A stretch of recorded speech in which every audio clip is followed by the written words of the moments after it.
Your vocation is where your great joy meets the world's greatest need. And so I thought of that, and I'm like, wow, what is that? Where am I happy the most, and where do I feel like I can make a difference in this world?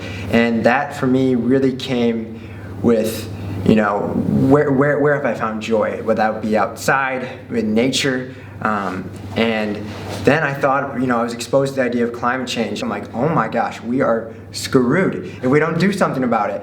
And like, I engaged on I got an internship at Loris and started working in climate action, working on composting, recycling, empowering people, and I found joy in that. And then I knew that my making a difference, my area of influence is working to that big need of our global need of climate change. So that defines me. I find joy in climate action. In 5 months, I'm going to be graduating, looking for a job or going to grad school. I have some ideas, but I know where it's going to be. It's going to be climate action somewhere, whether it's developing my brain or whether that be getting a job and working directly in the grassroots area some way, because I know that's the issue of our time.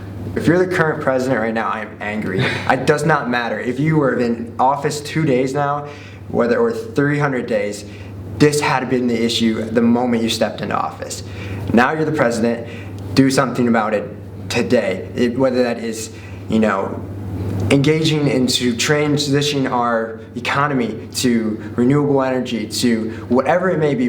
It's so obvious. The science is there. You cannot care at all about your personal gain, but the gain of humanity as a whole. Your kids' kids, me, my friends, and people living all across this world. This is the issue of the 21st century. And if we don't act now, there will not be humanity in 100 years. And if that doesn't scare you, then step down and let somebody else, and that's going to make it the issue.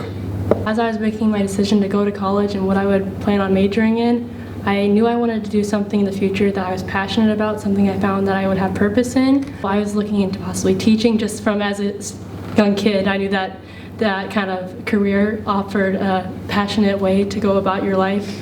But then I looked into options that could address another concern of mine, which is climate change. I kind of narrowed down my major in physics, so kind of took a 180 there from originally education into a science field.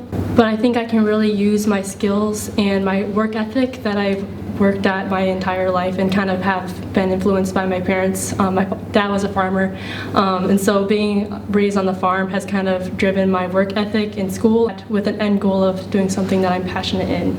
I really want to do something in solar energy. I spent a long time deciding about where I would want to go into renewable energy. I was debating between wind and solar for the longest time, but solar energy, just when I would drive past or something on the highway and I'd see like solar panels on roofs, it like made me smile just seeing that. So it was just really cool to see that it's just moving that way. Renewable energy is the next big thing. So.